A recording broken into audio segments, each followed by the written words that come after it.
All right, guys, here's a story that the mainstream liberal media will not touch, right? Because it doesn't fit the anti-police narrative. And it involves Minneapolis, right? The birthplace of the defund the police movement that happened after the death of George Floyd, in which you had the Minneapolis City Council vote to begin the process of dismantling the Minneapolis Police Department. Now, after this happened, right, during fall of last year, the immediate aftermath of George Floyd's death, crime across Minneapolis has surged nearly 17% last year, right? Including murders. It's bad. It's getting out of control. Now, this is happening as Minneapolis residents have a big decision to make in regards to whether or not they actually really want to defund the police. As there is a ballot measure that is to be voted on this November called Yes for Minneapolis, right? And this bill would essentially limit the size, scope, and influence of the Minneapolis Police Department. It is a one of its kind bill. And essentially what it would do is that it would eliminate the city's required minimum number of officers per capita and replacing some with social workers, mental health experts, and crisis managers, right? Which would be effectively defunding the police and reallocating those resources to other city services. It sounds like AOC's dream. It sounds like the squad's dream. Speaking of squad, and we're going to talk about a squad member here in a second, but first I want to say, you would think that the residents of Minneapolis, considering the surge in crime that they're facing, that they would vote no on this initiative, right? That they would say, no. We need to empower our police officers. We need more officers on the street. We need to get them as many resources as we can to get crime under control. However, you have big brain politicians out there like Ilhan Omar, right, of the squad, whom is actually blaming the rise in crime in Minneapolis, not on the criminals, not on the lack of police, but just on the police. Take a look. What we must also recognize is that the reduction in policing currently in our city and the lawlessness that is happening is due to two things. One, the police have chosen to not fulfill their oath of office and to provide the public safety they are owed to the citizens they serve. Right, it's documented. But even before that, it was documented. The Minneapolis Police Department is the most dysfunctional police department in our state and probably in the country. The second part is that there has to be accountability and someone that is actually taking responsibility for what the police does and doesn't do. So I want you guys to understand Ilhan Omar's big brain idea here, right? She's saying, well, I'm not going to blame the rise in crime on criminals, right? The thugs and criminals that are committing the crimes. No. It's the police fault because they're not doing their jobs. Even though, I've spent the last year trying to strip them of resources, talking down on them, calling to abolish them. I will never co-sign on funding a police department that continues to brutalize us. And I will never stop saying, not only do we need to disinvest in police, but we need to completely dismantle the Minneapolis Police Department.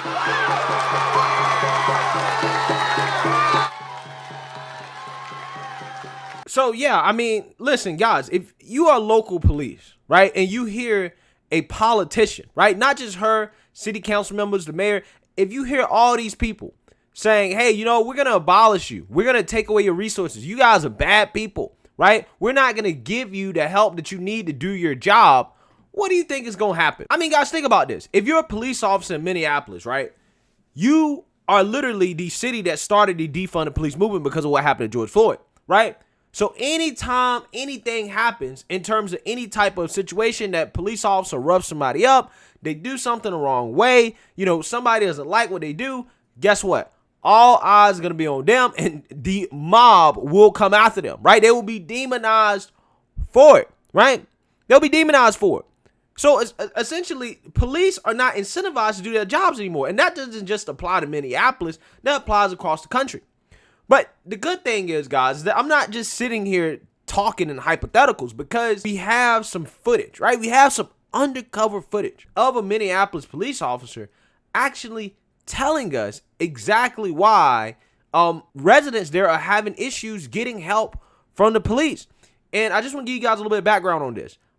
There was this guy, he's like the head of some Indian tribe or something like that in Minneapolis, who called the police because of a drug deal, because there were people that were openly dealing drugs in the neighborhood, right?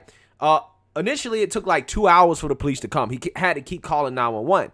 And they finally show up, and the police basically tell him, like, hey, our hands are tied. We really can't do anything because the politicians don't really want us to do our jobs. Take a look. Did you look in the car? No, we're not going to look in the car. All the tinfoil and stuff? Okay, yeah, no, we're not going to look in the car. But if we see any other kind of violations, like when we run the plate, say it's stolen, the guy has warrants, anything like that, then we can take action. But I'm going to be honest with you. This sucks, and you guys don't want to hear this, but our hands are tied. We can't... Because of the mayor? Because of politicians. I know, but which one? Which one? City council mainly. City council mainly. City council mainly, and then... And they said they don't want you going in the car. Governor a little bit, yes, correct. And they actually have a policy that you can no longer do that. Well, it's not a policy, but it's what they want. Think of it this way. Because you guys haven't been defunded. You got more money. No, we haven't, but we're very hands-off. Very hands-off. Very hands-off. And here's why we're hands-off. That's why we need a switch. That's why we need a switch. I know, but here, listen. This is why we're hands-off. Now, somebody like that, if we get out on them, pull them out, it's going to turn into a confrontation. Somebody's going to get hurt. And the media is going to swing it and say, hey, the racist Minneapolis Police Department beat up another innocent black man for just sitting in his car. That's how it's going to get spinned. Whereas, if we just let him go, okay, he's just going to go pick up. Why do they say that, though? Because they don't want Lake Street to burn down again. They don't want these riots to happen. So it has nothing to do with innocent people actually getting beat up by the police. Because I got $125,000 from the city for getting my ass beat by the police for no reason. I'm chairman of the American Indian Movement. Yeah. And so that was for no reason. Yep. And at the end of the day, it's and the cops lied. Like you. They lied. At the end of the day, it's good people like you that suffer because now we're not doing our job to the full potential. Right, because the ones who do beat us and the ones, they're still out there. I met Officer Sand and Officer Fuller. They're the ones who beat me and lied to high heaven on the report. Okay. That's why we need the police changed. Yeah. Oh, I'm sorry that happened. Yeah. And so I agree with that. Stuff like that needs to change. Yeah. Exactly. But, laws like this, I mean, we should be able to do something about that, but, we can't. Right, so can we do it? Can we pull him out? No. Well, then who's going to do it? Who's going to do the pulling out and the stopping of the drugs? Nobody. They just get away with it. That's just the bottom line. They get away so with really, it. it's a waste of my time to call. It's a waste of our time to call. Well, I don't want to say that it's a waste of your time because... Well, we've already wasted an hour and a half. No, if you call us and we swing by... and we see something like a good violation, we could do something about it. Like, say the car is stolen. Right. Or say the guy has warrants. Or, there's a parking violation, he's blocking the roadway, something like that. We can do something about that. Well, no, I'm just saying, you can't do anything about it. I will tell you right now, though. But you won't do nothing against it. These criminals have way more freedoms. Yes, the criminals have way more freedoms now. Because of the actions of the police.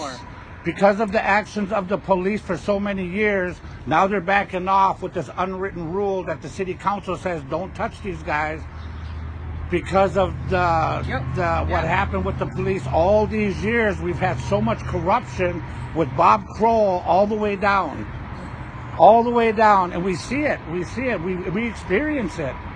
With the flipping, we're not going to do nothing. We're not going to... And it's like, well, then why even pay police if we can't get no services? Yeah. On stuff like this, there's nothing we can do. Our hands are tied. Yeah, so did you guys hear that, right? You heard that conversation. That police officer is like, yo, the politicians actually told us not to do anything about this, right? And it sounds like what he's saying is that if the crime is nonviolent, like a nonviolent drug offense, even if that's dealing drugs right in front of your face, selling coke and heroin on the block, They're just like, we can't do anything about it. Because we pull that person out of the car, we rough him up a little bit. If he gets hurt, then all eyes are going to be on us, and we're essentially going to end up like Derek Chauvin, right? And there may be protests, riots in the street, which is going to make everybody look bad, right? That's something that city council doesn't want. That's something that the police don't want. So at this point, they're just like, you know what? We're going to let the criminals run the city, right? That's literally what he's saying. Guys, listen to this data. A Reuters investigation of Minneapolis police data recently revealed that since the murder of George Floyd, quote, the number of people approached on the street by officers who considered them suspicious dropped by 76%. Officers stopped 85 fewer cars for traffic violations. As they stopped fewer people, they found and seized fewer illegal guns. So, yeah, I mean, it's in the statistics. They're just not stopping people. They're like, you know what? This might be too risky for us. You know, this George Floyd thing that happened with how crazy these people went, while how everybody hates the police now, you know what? We gonna just not put ourselves in this situation, right? We're not gonna put ourselves in a bad situation. And the politicians agree with it, right? The politicians apparently like, no, don't touch these people because we don't want another George Floyd either, right?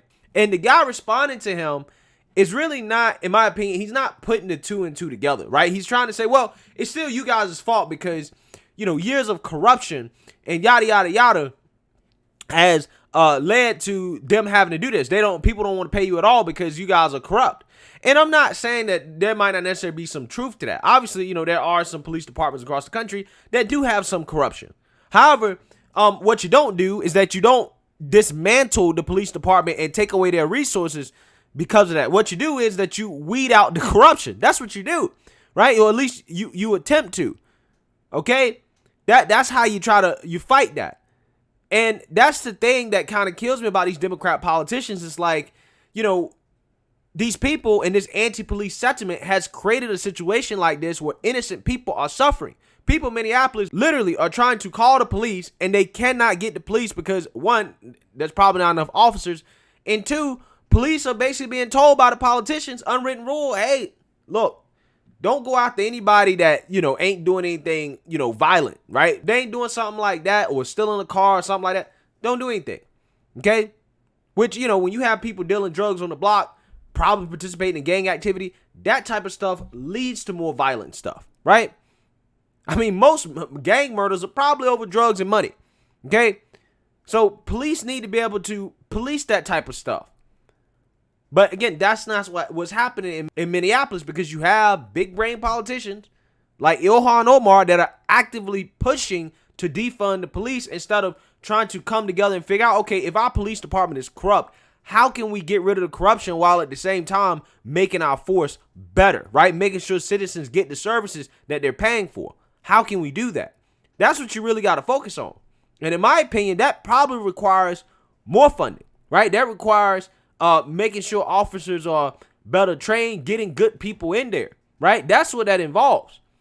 What it does not involve is tearing down the whole thing and replacing police officers with, you know, mental health services and social workers and stuff like that. You know, people that are not equipped to deal with some of these criminals on the street. But, I mean, hey, you know, this is what the citizens of Minneapolis signed up for, I guess. I don't know, you know, because to me, it sounds like they kind of want to get rid of them. And at the same time, they're complaining about crime, right? While at the same time, say, hey, we want to get rid of y'all, but hey, crime is up. Where y'all at? Right? I mean, you can't have both. You really can't. So, you know, I just find it interesting how, you know, Ilhan Omar is out here blaming the police for the crime being up when at the same time calling to abolish the police, demonizing police, not giving police an incentive to actually do their jobs. And then you actually hear the police in their testimony. They're telling you, yeah, we don't have an incentive to do our job. Politicians are telling us not to do it. And then you got the citizens saying, okay, we're the ones that's losing here, right? We're the ones that's suffering. Again, it is a mess out in Minneapolis, Minnesota. It is an absolute mess. But let me know what you guys think. Make sure you like, comment, and subscribe. Most importantly, share a Black conservative perspective. Peace.